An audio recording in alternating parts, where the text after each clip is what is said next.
When we first discovered the mass coral spawning on the Great Barrier Reef 40 years ago, we never would have imagined that we would need to put corals back onto the Great Barrier Reef.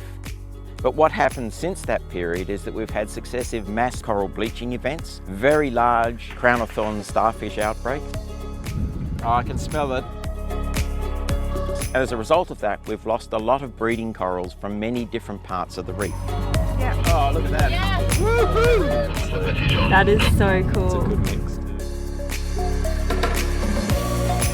What we're trying to do now is work out how most effectively to use these natural spawning events to grow hundreds of millions of larvae to start the restoration process.